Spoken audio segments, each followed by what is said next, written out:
प्रभुस्तुल्य मनोवृत्ति पार्श्वनाथ जिनोस्तुना पार्श्वनाथ जिनोस्तुना। बोलिए देवादिदेव 1008 श्री पार्श्वनाथ भगवान की, 10 लक्षण महापर्व की, उत्तम सत्य धर्म की। 10 लक्षण महापर्व का आज 5वां दिन है और पिछले 4 दिनों में हमने जो 4 दोहे बहुत अच्छी तरह याद किए हैं, समझे हैं, हम एक दफ़े उनको दोहरा लेते हैं और फिर अपनी बात को आगे बढ़ाएंगे।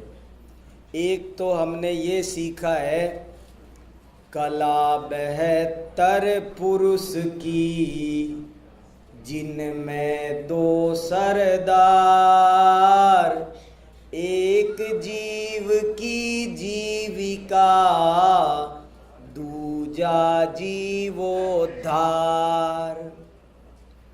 दूसरा इम्पोर्टेंट दोहा हमने ये सीखा है, अरे सुधारक जगत के चिंता मत कर यार, तेरा मन ही जगत है पहले इसे सुधार। एक दुआ हमने ये सीखा है, धर्म बढ़े तो धन बढ़े, धन बढ़ मन बढ़ जाए, मन बढ़ते सब बढ़त है, बढ़त बढ़त बढ़ जाए। और एक चौथा इसी के साथ का है, धर्म घटे तो धन घटे, धन घट मन घट जाए, मन घटते सब घटत है, घटत घटत घट जाए। ये 4 दोहे थोड़ा याद रख सके इसलिए मैं बार बार दोहराता हूँ। और इन 4 दोहों के अलावा भी हमने बहुत बातें सीखी है, पर उसमें से एक छोटा सा और अमृत वाक्य, परमाणु बम जैसी जिसमें ताकत है, वो भी सीखा है। और वो छोटा सा वाक्य ये है, ज्ञानात् त्यागः त्यागात् शांति। ज्ञान से त्याग होता है और त्याग से शांति मिलती है। ये पूरा जैन धर्म का सार है, पूरी जिनवाणी का पूरा मोक्ष मार्ग का सार ये है, ज्ञानात् त्यागः त्यागात् शांति। इस जीव को संसार में भटकते हुए बहुत दुख भोगने पड़ रहे हैं, उन दुखों से शांति कैसे मिले? त्याग से मिल सकती है। और वो त्याग कैसे हो सकता है? ज्ञान से। ज्ञान भी चाहिए और ज्ञान के बाद त्याग भी चाहिए, तब शांति मिलती है। ज्ञानात् त्यागः त्यागात् शांति। अब प्रश्न ये पैदा होता है कि त्याग किसका करना है। कई भाई बहनों ने पूछा कि त्याग किसका करना, ज्ञान किसका करना, वो चर्चा हमने कल करी। ज्ञान करना आत्मा का, तत्व ज्ञान। ज्ञान माने कौन सा ज्ञान? कोई लौकिक ज्ञान नहीं, कोई सांसारिक ज्ञान नहीं, बल्कि अध्यात्म ज्ञान, तत्व ज्ञान। उससे ही त्याग होगा और उससे ही शांति मिलेगी। तो ज्ञानात् त्याग, ज्ञान से शांति मिलती है। कौन से ज्ञान से? जिनवाणी के ज्ञान से, आत्मा के ज्ञान से, तत्व ज्ञान से। भेद विज्ञान से, ना कि कोई दुनियादारी के बिजनेस के उससे ज्ञान से, तत्व ज्ञान से। संसार में तैरने की कला नहीं सीखी तो सारी जिंदगी बेकार गई,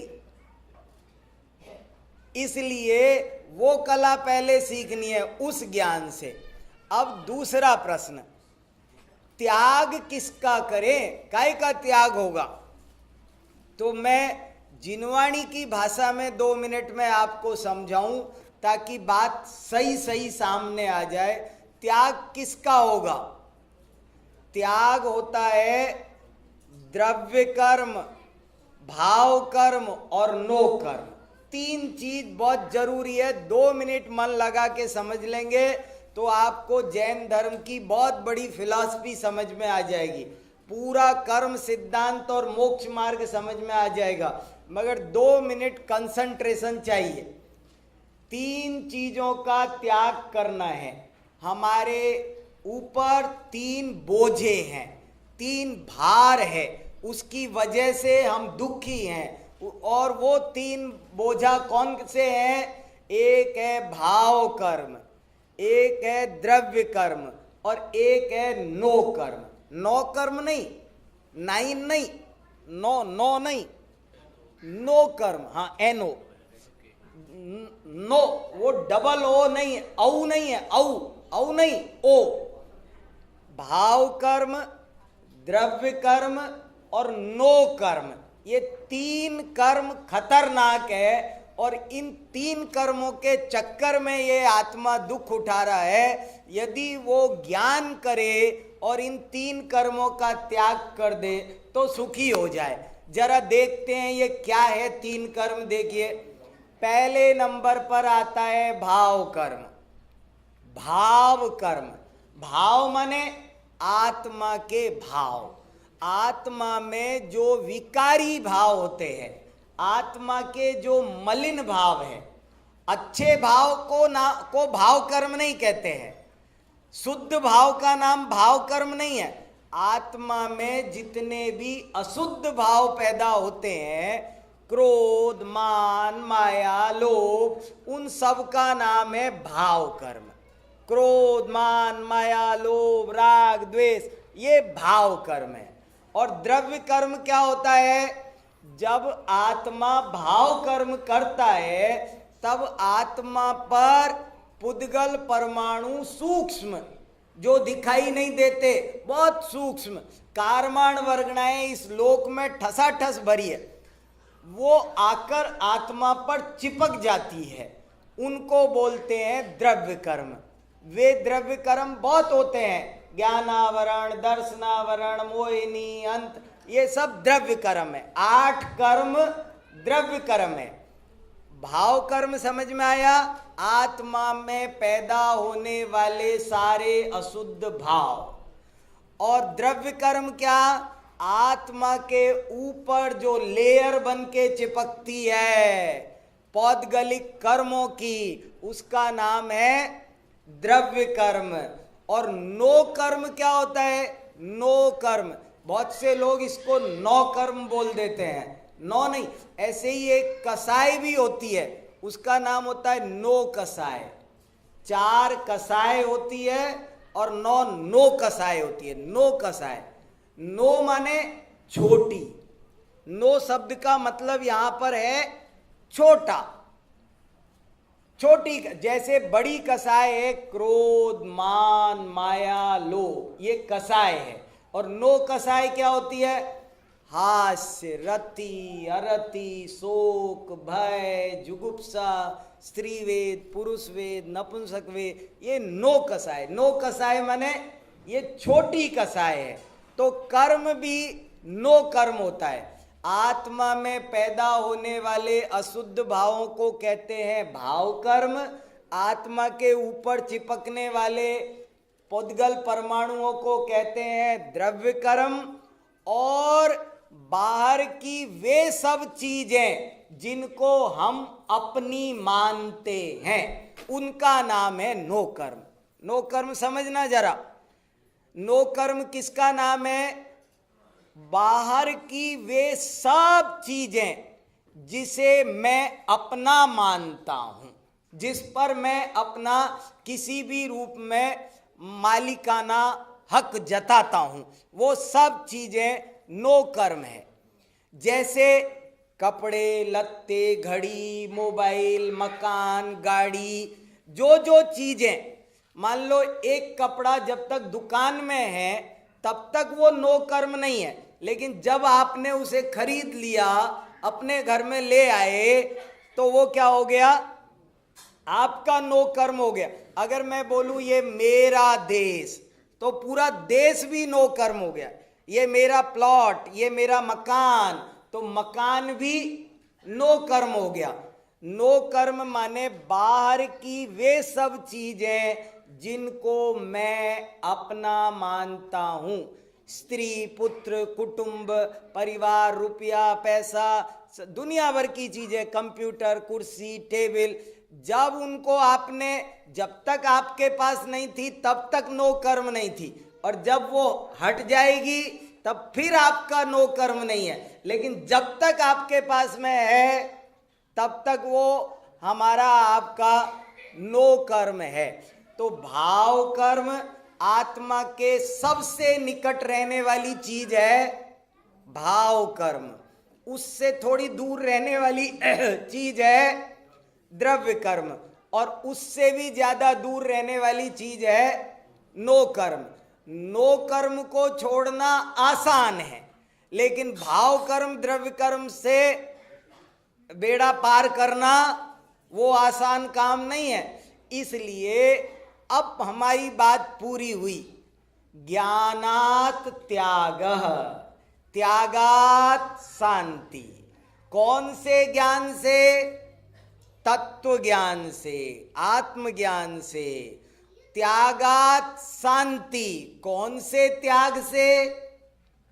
भाव कर्म, द्रव्य कर्म, नो कर्म। ये तीनों कर्मों का जब त्याग होगा तब मुक्त दशा प्राप्त होगी और तब वास्तव में शांति मिलेगी।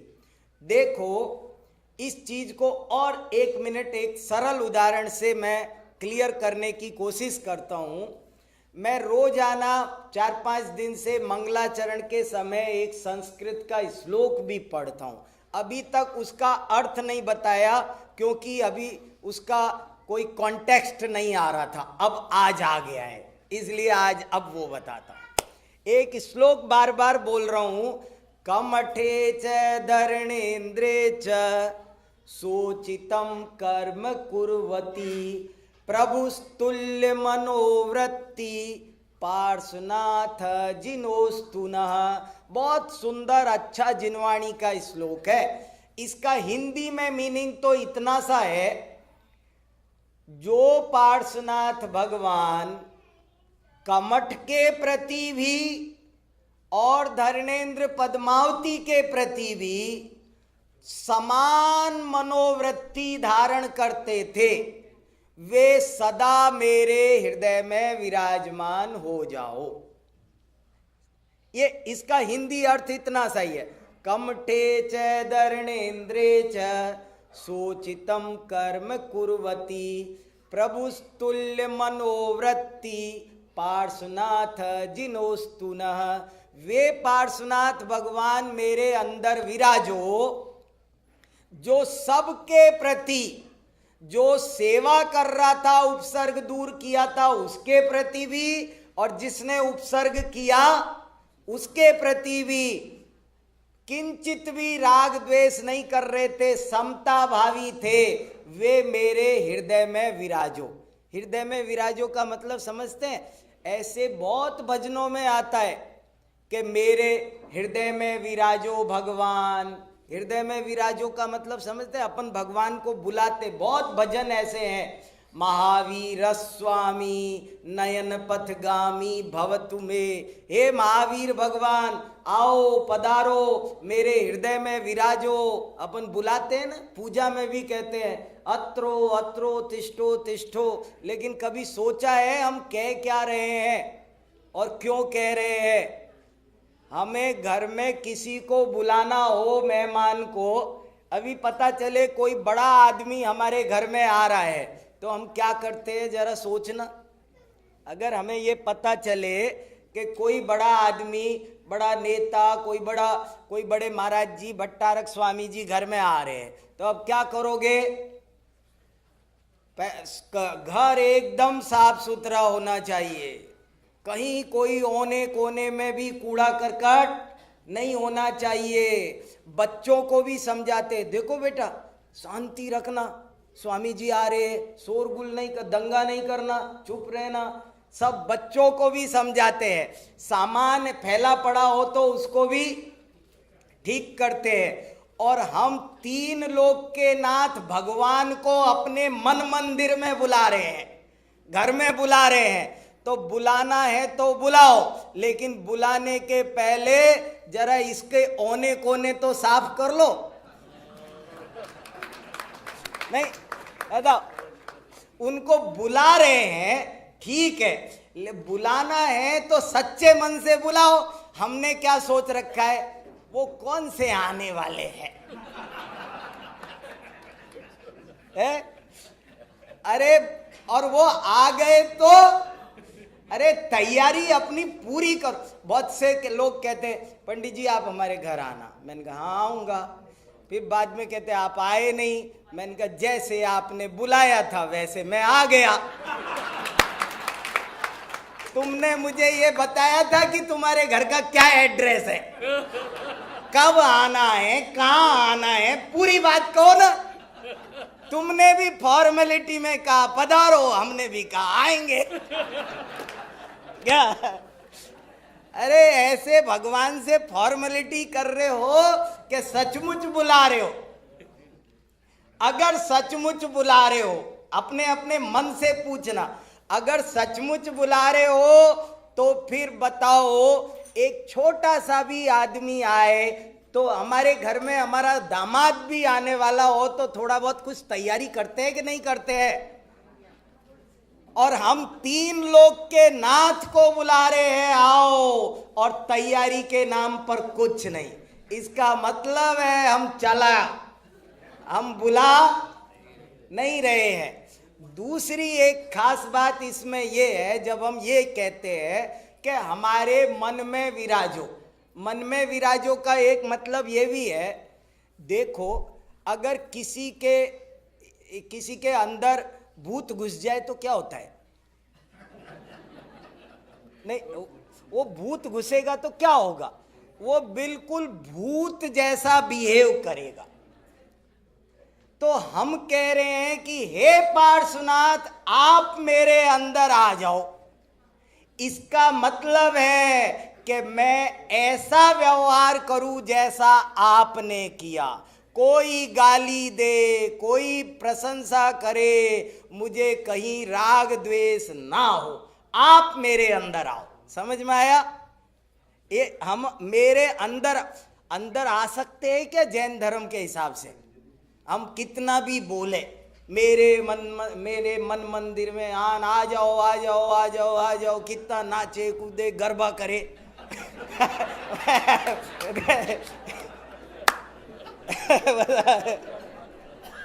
कितना भी करो, मगर वो आ सकते हैं क्या? वो तो सिद्ध शिला पर बैठे हैं। हम कितना भी कहे वो आने वाले, मगर ये हमारी भावना है, हम चाहते हैं। और इसके थ्रू जो मैसेज है वो ये है कि हमारे अंदर कोई भी व्यक्ति आएगा, देखो हमें अपने किसी अच्छे टीचर की याद आती है तो क्या होता है, हम उस जैसा व्यवहार करते।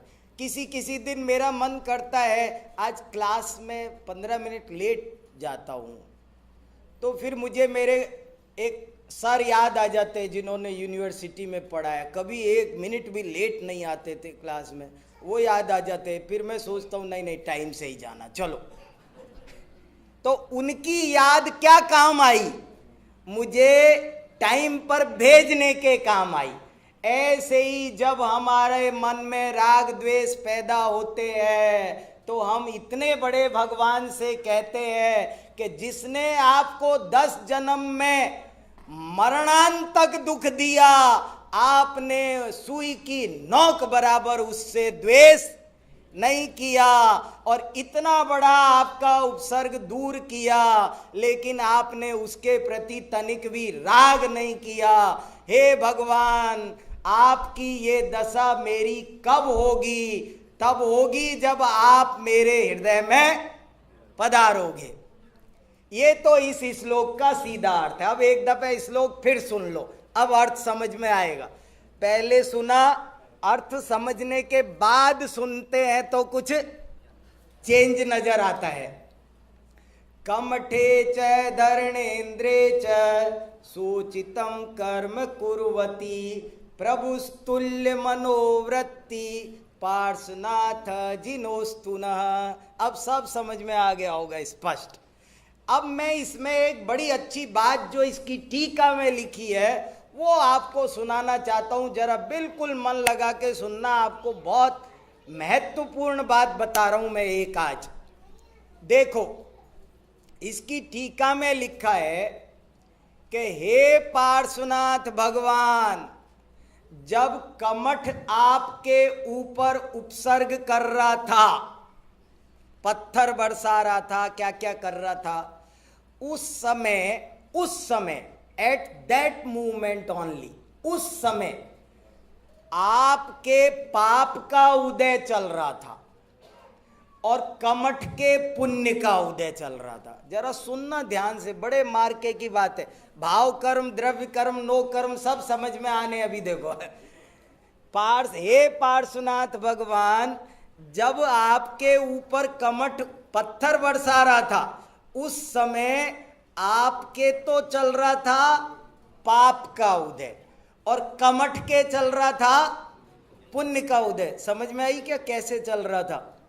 पार्श्वनाथ के पाप का उदय चल रहा था, ये तो समझ में आ रहा होगा ना। अरे बिना पाप के उदय के थोड़ी पत्थर बरस रहे होंगे ऊपर, सिर पर पत्थर बरस रहे थे, इतना विघ्न खड़ा हो रहा था उपसर्ग, तो पाप का उदय तो पार्श्वनाथ। लेकिन ये भी समझ में आ रहा है कि कमठ के पुण्य का चल रहा था, पार्श्वनाथ के तो पाप का चल रहा था, तभी तो सिर पर पत्थर पड़ रहे थे। मगर वो बताओ कमठ के कैसे पुण्य का उदय चल रहा था? वो लिखते हैं टीका में, हे पार्श्वनाथ भगवान, जब आपके ऊपर उपसर्ग हो रहा था, उस समय आपके तो चल रहा था पाप का उदय और कमठ का चल रहा था पुण्य का उदय।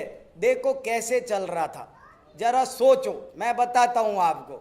अरे वो कमठ इतना उपसर्ग कर रहा था और उसका कोई कुछ नहीं बिगाड़ रहा था। पार्श्वनाथ में खुद में इतनी ताकत थी कि जरा उसका बुरा सोचते भी ना तो उसका कहीं अता पता नहीं लगता। सोचते भी तो, करना तो दूर, उन्हें जरा इच्छा भी हो जाती ना तो उसका कहीं दूर दूर तक ठिकाना नहीं पता चलता, अताल पाताल में कहीं। उनमें इतनी जबरदस्त तप की शक्ति थी। देखो जरा, कोई आदमी मुझे मारे पीटे, कितना भी ताकतवर हो और मैं कितना भी कमजोर हूं, समझ लो मैं बहुत कमजोर हूं, और मुझे किसी बहुत पावरफुल आदमी ने मारा पीटा बुरा भला कहा, तो मैं क्या करूंगा? भले बदले में मारूंगा पीटूंगा नहीं, लेकिन कुछ उपाय तो खोजूंगा, दूसरे का कोई दूसरा उसका भी शेर का सवा शेर ढूंढूंगा कि उसको मजा चखाए। और नहीं तो अच्छा चलो मैं मान लो कोई मेरी मजबूरी हो, मैं कुछ ना कर पाऊं, लेकिन मन ही मन तो बड़बड़ाऊंगा मैं, इसका सत्यानाश हो, इसका ये हो, इसका वो हो, ये फलाना हो ढिकाना। मन ही मन में गाली तो दूंगा, अब अभिशाप तो उसको साप तो दूंगा, इसका ये बर्बाद हो जाए, खानदान सहित हो जाए, फलाना ढिका, क्या क्या गाली देते पता नहीं, वो तो देंगे ना मन ही मन में। पार्श्वनाथ भगवान पर इतना बड़ा उपसर्ग कर रहा था और पार्श्वनाथ कोई प्रतिकार नहीं कर रहे थे, ये उसके पुण्य का ही उदय तो है। और किसी पे भी करके दिखा देता, उस कमठ ने पार्श्वनाथ पे किया, मुझ पे ही करके दिखा देता। मैं ये तो कहता, कम से कम मन ही मन में कहता, इसका सत्यानाश हो, इसका फलाना हो, ढिकाना हो। पार्श्वनाथ ऐसा उसको कोई बद्दुआ भी नहीं दे रहे थे, ये कमठ का पुण्य का उदय था। अब ये तो आधा वाक्य हुआ, लेकिन अभी पूरा सुनो आप। हे पार्श्वनाथ भगवान, जिस समय कमठ आप पर उपसर्ग कर रहा था, उस समय आपके पाप का उदय चल रहा था और कमठ के पुण्य का उदय चल रहा था। लेकिन उसके पाप का घोर बंद हो रहा था और आपके कर्मों की निर्जरा हो रही थी। इंपॉर्टेंट उदय नहीं है, इंपॉर्टेंट बंद और निर्जरा है। कर्म की 3 पोजीशन है, बंद, उदय और निर्जरा। उदय की चिंता हम सबको बहुत लगी रहती है, रात और दिन।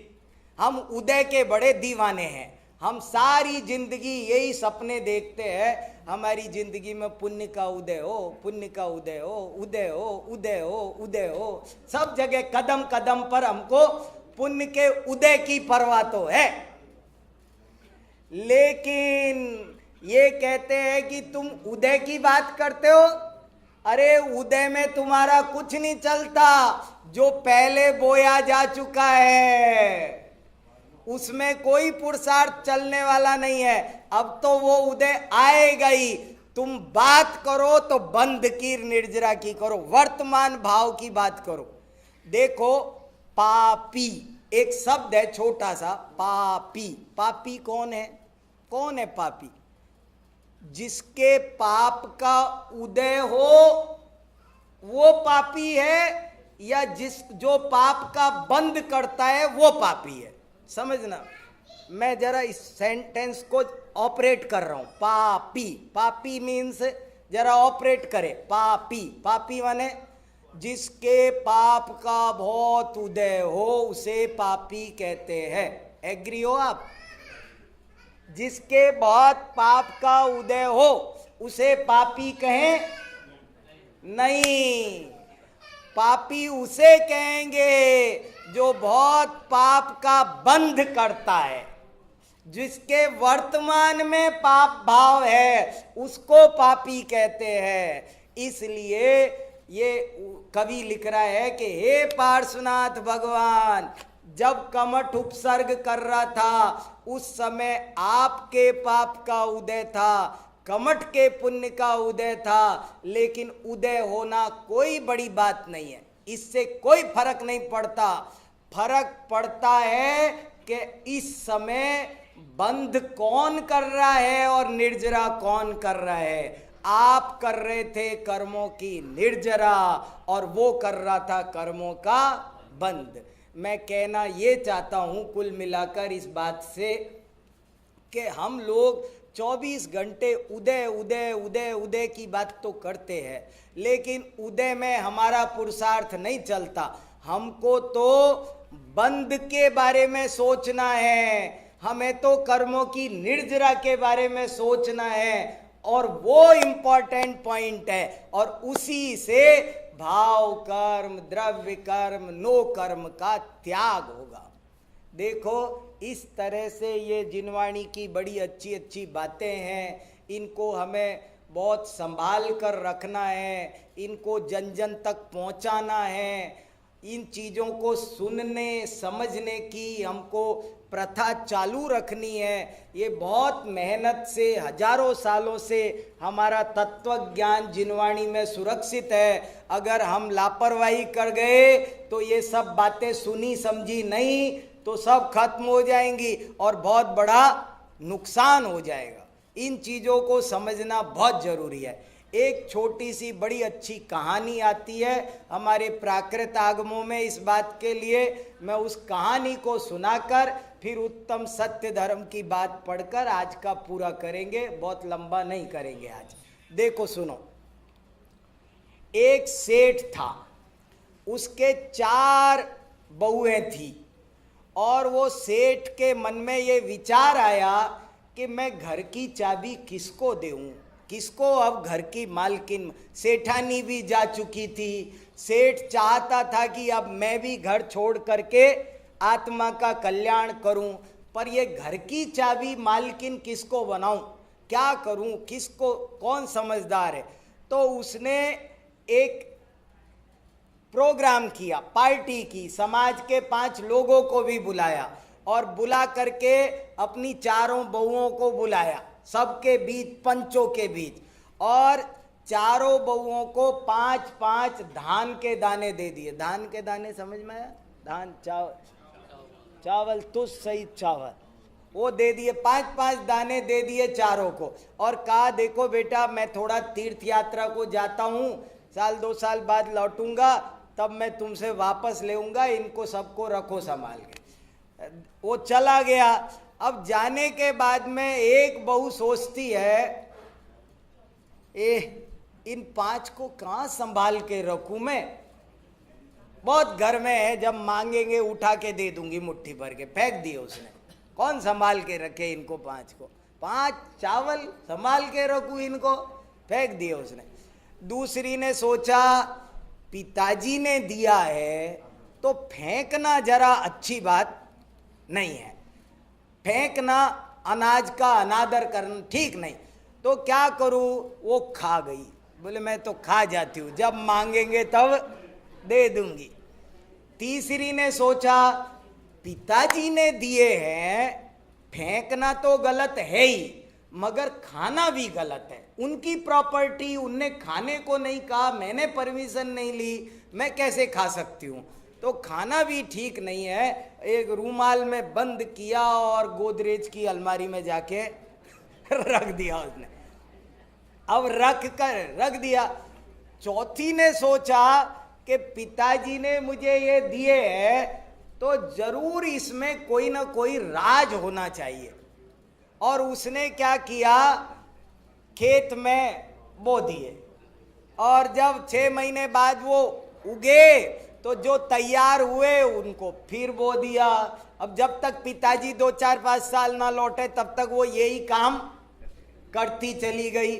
5 साल में पिताजी लौट के आए, फिर पिताजी ने एक प्रोग्राम किया, पार्टी रखी, समाज के पंचों को बुलाया, और पंचों के बीच फिर से उन चारों बहुओं को बुलाया कि बेटा इधर आओ, और अब कहा मैं वो तुमको जो दे गया था 5-5 धान के दाने, वो मुझे वापस दो। तो पहली बोली कि पिताजी आपको जितने चाहिए उतने दे देती हूँ, बाल्टी भर लाऊं, भगोना भर लाऊं, बहुत रखे हैं, कितने, नहीं बेटा मुझे वही चाहिए। देखो पिताजी वो तो मैं फेंक दिए, कहाँ संभाल के रखती मैं, ओ मैं, अरे बेटा। दूसरी से कहा तू दे, देखो पिताजी मैंने फेंके नहीं, सही में रियली मैंने फेंके नहीं पिताजी, मैंने आपकी बात का इसकी सी तरह अनादर नहीं किया, मैं उनको आपका प्रसाद समझ के खा गई। तो बोले अरे बेटा तू भी नहीं दे सकती, कोई बात नहीं, इधर। तीसरी से कहा लाओ बेटा तुम दो, तो वो बोली अभी देती हूँ। गई, जाके अलमारी खोल के वो जो बांध के पैकेज, वही वाले धान के दाने, लो पिताजी। बोले शाबाश, देख कमाल किया, वो निकाल के उसने दे। चौथी से कहा ले अब ला बेटा तू भी दे। बोले पिताजी आपको वो चावल के दाने वापस लेने हो तो ट्रक भेजना पड़ेगा मेरे साथ, वो मेरे से अब आ नहीं सकते, ट्रक भेजो मेरे साथ, तब 4 मजदूर भेजो, ट्रक भेजो, तब मैं लेके आ सकती हूँ उनको। तो बोले वो कैसे, कि मैंने ऐसे ऐसे किया। तो सेठ जी ने फिर अपना फैसला सुनाया पंचों के बीच में कि सुनो ये कहानी शास्त्रों की है, जिनवाणी की कहानी सुनाता मैं, अपनी कहानी नहीं, और बड़े मर्म की कहानी है, केवल एंटरटेनमेंट के लिए नहीं है, इसके पीछे बहुत बड़ा अर्थ है। वो अर्थ सोचना है आपको, बहुत देर तक सोचना है, घर ले जाके सोचना है कि ये कहानी क्यों सुनाई थी, इसमें क्या मर्म है, वो आपको निकालना समझना है इसमें। तो सेठ जी ने फैसला सुनाया कि देख बेटा, सबसे उससे जिसने फेंक दिए उससे कहा, देखो बेटा तुमको फेंकने का बड़ा शौक है, आज से इस घर में झाड़ू पोछे की जिम्मेदारी तुम्हारी, तुम इस काम के लिए योग्य हो, क्वालिफाइड, तुम्हारी पोस्टिंग इस पोस्ट पे होती है। दूसरी से कहा कि देखो बेटा तुमको खाने का बड़ा शौक है, रसोई की सारी जिम्मेदारी तेरी। तीसरी बोले बेटा 5 साल तक तूने तिजोरी में वही के वही चावल संभाल के रखे, ले ये तिजोरी की चाबी तू ले, इस घर की कोषाध्यक्ष तू है, क्या बोलते फाइनेंस मिनिस्टर, वो तू है, पैसे की अलमारी की चाबी तू ले तिजोरी की। और चौथी से कहा इस घर की मालकिन तू है, घर की चाबी तू ले। ये कहानी शास्त्रों में आती है, 2-2.5 हजार साल पुराने आगमों में आती है, और इस कहानी के पीछे एक बड़ा भारी बड़ा सुंदर अर्थ भरा हुआ है।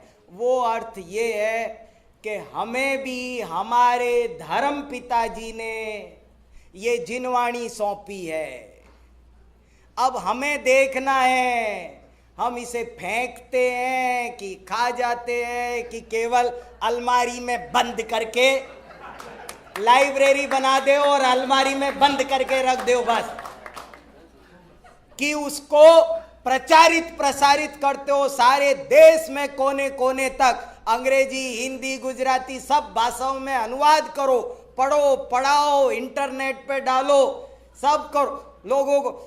ये हम इसका प्रचार प्रसार करते हैं कि नहीं, तो ये हमें तय करना है कि हम कौन से हैं, इन चार बहुओं में से हम कौन से हैं, ये तय करना है।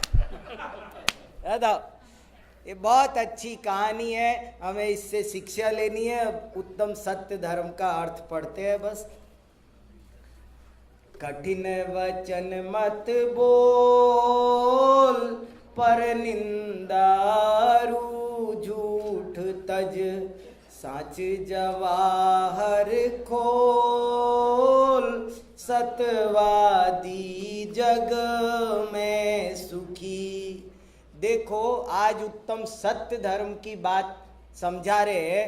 एक और बात है, कोई कोई लोग ये कहते हैं आज उत्तम क्षमा धर्म का दिन है, आज क्रोध नहीं करो। आज उत्तम मार्दव धर्म का दिन है, आज मान नहीं करो, मतलब आज क्रोध कर सकते हैं।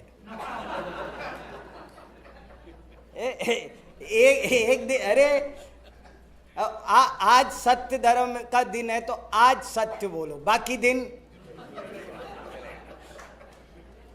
अरे दसों दिन 10 धर्मों की आराधना के है, वो तो चर्चा करने के लिए ऐसा करना पड़ता है।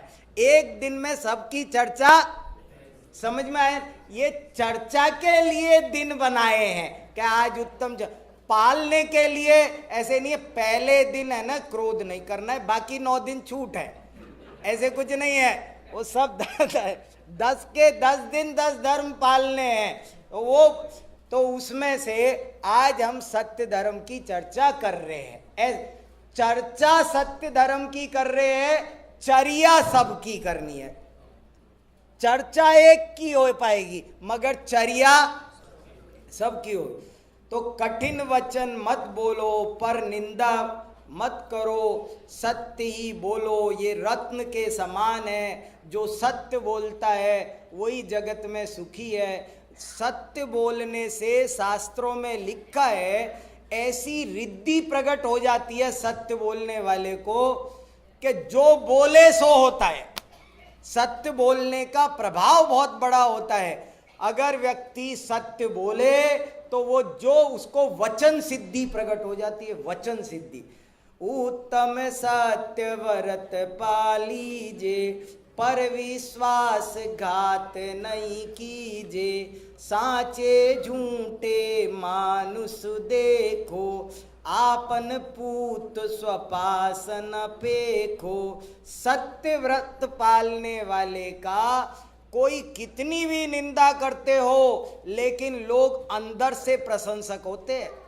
जो लोग आलोचक होते हैं ना, वो भी सही बोलने वाले के बारे में ये जानते हैं, यार कुछ भी हो वो आदमी पक्का है, बोलता तो सही है, सत्य बोलने। और जो झूठ बोलता है उसके पत्नी बच्चे भी उस पर भरोसा नहीं करते, पता नहीं क्या बोल रहे होंगे ये। औरों से झूठ बोलते देखते हैं रोजाना, तो जब उनसे भी बोलते हैं ना, वो कहते पता नहीं ये क्या बोल रहे हैं, इनकी यही जाने। उनका विश्वास उनके घर के लोग भी नहीं कर पाते। देखो क्या झूठ बोलने का नुकसान, देखो झूठ बोलने वाले पर घर के लोग भी विश्वास नहीं करते, और सत्य बोलने वाले पर शत्रु भी विश्वास करते। असल में आज के दिन कम से कम हमें इस विषय पर गहराई से चिंतन तो करना चाहिए कि ये जबान चलानी कैसे। गाड़ी चलाना आसान है, मगर ये जबान चलाना, ये बहुत जबान चलाना, वो इसमें उसमें स्टीयरिंग संभालना मगर इसकी स्टीयरिंग संभलना वो मुश्किल है। बड़े बड़ों से इसकी स्टीयरिंग कांपती है, इधर उधर हो जाती है, फिर महाभारत होते रहते हैं। अरे गाड़ी चलाना हो ना, तो पहले बाकायदा सीखते हैं, और सीखने के बाद भी जब तक अथॉरिटी से ड्राइविंग लाइसेंस ना मिले तब तक गाड़ी लेके सड़क पर नहीं जाते हैं। मार्केट में थोड़ी निकल, पहले पॉकेट में लाइसेंस आना चाहिए तब निकलते हैं। और ये जबान चलाने के लिए कोई लाइसेंस लिया तो लाइसेंस मिलता है जिनवाणी से, वो पहले यहाँ से लाइसेंस ले। जबान चलाना बहुत सावधानी, कभी भी किसी को भी कुछ भी कैसे भी कह बैठना वो कोई समझदारी का काम नहीं है। कब कहना, किसको कहना, कैसे कहना, कितना कहना, उसका सबका तरीका है, उसका पूरा एक पूरी प्रोसेस है, उसका शास्त्र है पूरा का पूरा। ऐसे ही नहीं होता। रोटी बेलनी है, अब कैसे बेले, कोई आपसे पूछे तो क्या बताओगे? बताओ बहनों, आप कैसे बताओ कि आप ऐसे करो, एक लोई लेना, उस पर बेलन लग के दबा देना, वो दबा देगा। अरे तुमने ज्यादा दबा दिया, वो कम दबाओ, तो कम दबाया तो बिल नहीं रही है। समझ में आया? वो कितनी मात्रा में उसको दबाव देना है, ये सीखना पड़ेगा, इसकी ट्रेनिंग लेनी पड़ेगी। ऐसे ही ये जबान को चलाने की ट्रेनिंग लेनी पड़ती है, ऐसे ही जबान चल सकती नहीं है। और आज का दिन ये बात सोचने को हमें मजबूर कर रहा है। कभी भी किसी, वो बंदर था, बंदर को उपदेश दे दिया ने चिड़िया ने उससे बंदर से कहा ने, तुम काहे को घर नहीं बना लेते? सुनी है ना कहानी? एक बंदर था, बहुत ठिठुर रहा था। वो भी अपने शास्त्रों में कहानी है, जैन शास्त्रों की कहानी है वो ओरिजिनली। एक मुझे प्राकृत में याद है, ओरिजिनल सुनाऊं आपको? प्राकृत में ओरिजिनल, वानर पुरीसोऽसि तुमं निरर्थयं वसि बाहुदण्डायिं किं न करेसि गरम तुम करेसी कुंडी पड़ालाइम। प्राकृत में ओरिजिनल कहानी है कि हे बंदर, तुम्हारे आदमी जैसे हाथ पैर है, ठंड में भीग रहे हो, कुड़कुड़ा रहे हो। चिड़िया बोलती है, एक बया पक्षी होती है ना, बया बढ़िया घोंसला बनाती है सुंदर, तो वो बया पक्षी उससे बोलती है बंदर से कि अरे तुम देखो, मैं छोटी सी, फिर भी देखो मैंने घर बना लिया, तो अब कितनी भी बारिश हो रही है, मैं तो मेरे चुपचाप शांति से अपने घर में बैठी हूँ। तुम काहे को ठिठुर रहे हो? तुम भी अपने लिए एक घर नहीं बना सकते? बनाना चाहिए था, ये करना चाहिए। तो वो बंदर बोला, अभी बताता हूँ, तू बड़ी घर में बैठी है, अभी बताता हूँ। छल लपक के गया उसी डाली पर और उसका सारा घर तोड़ के फेंक दिया। ले, तो कभी भी किसी को भी दुष्ट को उपदेश देना बड़ा खतरनाक है। दुर्जन आदमी से बोलना ही खतरनाक है। प्यार से बोलो तो मुश्किल, और डांट के बोलो तो मुश्किल। प्यार से बोलो तो सिर पे पैर रखता है, और अगर गुस्सा होके बोलो तो सिर फोड़ ही देता है। कैसे भी चैन नहीं है, इसलिए मौन भला। तो कब बोलना, किससे बोलना, वो उसका पूरा कॉन्स्टिट्यूशन है, उसका संविधान है पूरा। तो वो आज सोचने समझने की बात है। पेखोती आयत पुरुष साचे को दरब सब दीजिए, मुनिराज श्रावक की प्रतिष्ठा साच गुण लख लीजिए। ऊंचे सिंहासन बैठे वसु नृप, धर्म का भूपति भया, वसु झूठ से ती नरक पहुंचा, सुरग में नारद गया। इसमें भी एक कहानी लिखी है बस ये, कि जो राजा वसु था वो सिंहासन पर बैठकर गलत फैसला कर दिया उसने। तो फैसला गलत करने, ऐसा हुआ, लंबी कहानी सुनाने का टाइम नहीं, मन भी नहीं। बात इतनी सी है कि भैया दो व्यक्तियों में ये विवाद हो गया। एक वाक्य था शास्त्र का, अजैर्यष्टव्यम, अज से भगवान की पूजा करनी चाहिए, ऐसा शास्त्र में लिखा था। अजैर्यष्टव्यम, अज से भगवान की पूजा करनी चाहिए। तो दो मित्र आपस में विवाद कर उठे कि यार इसका अज का मतलब क्या। तो एक बोला अज का मतलब बकरा होता है, बकरे से भगवान की पूजा करनी। दूसरा बोला पागल हो गया क्या तू, अज का मतलब होता है अक्षत, चावल।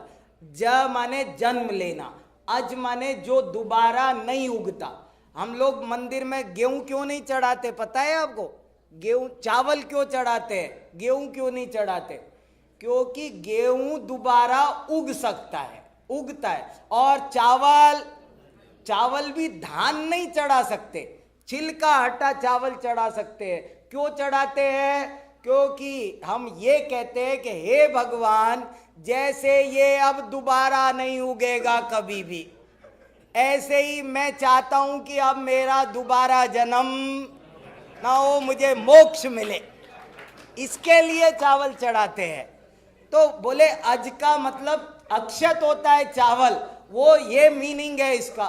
तो लड़ बैठे बहुत, नहीं वो कह रहा है नहीं बकरा होता है, देख ले डिक्शनरी। वो कह रहा है कि नहीं अजमाने यहाँ पर होता है बकरा, मगर यहाँ इसका अर्थ चावल है, ये मीनिंग है, यहाँ कॉन्टेक्स्ट देखना पड़ता है। अब विवाद हो गया, राजा के पास गए, राजा ने ले ली रिश्वत, भ्रष्टाचार, और उसने फैसला सुनाया। बोले जी वो जो बकरा कह रहा है ना वो ठीक है, फैसला दे दिया उसने। फैसला देते ही उसका सिंहासन जमीन में धस गया, मर गया, राजा मरकर नरक पहुंचा।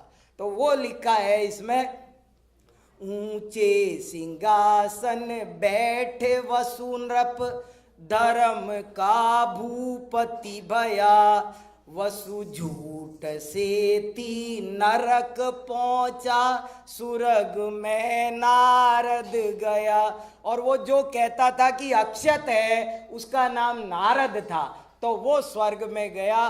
उसने लोगों को ये चावल से पूजा करने की परंपरा सिखाई, और उसने वो बकरे वाली परंपरा शुरू करके अपना भी, वो कौए जैसे परामर्शदाता मिल जाते तब ऐसा घोटाला होता है। उसने कौए जैसी सलाह दे दी ना, कितने लोगों का नुकसान किया, अपना भी। आज तक कितने असंख्य जीव उस चक्कर में मारे गए। तो इसलिए सत्य ही बोलना चाहिए, सोच समझ कर बोलना चाहिए, यही उत्तम सत्य धर्म है। ऐसा उत्तम सत्य धर्म हम सभी धारण करें। मैं इसी पवित्र भावना के साथ आज की बात पूरी करता हूँ। आज का मंत्र जाप, ओम ह्रीम श्रीम उत्तम सत्य धर्मांगाय नमः। ओम ह्रीम श्रीम उत्तम सत्य धर्मांगाय नमः। ओम ह्रीम श्रीम उत्तम सत्य धर्मांगाय नमः। अपनी शक्ति अनुसार 9, 27, 108 बार हम सब इसका जाप करेंगे बाद में। धन्यवाद। जिनवाणी स्तुति पढ़ो भैया।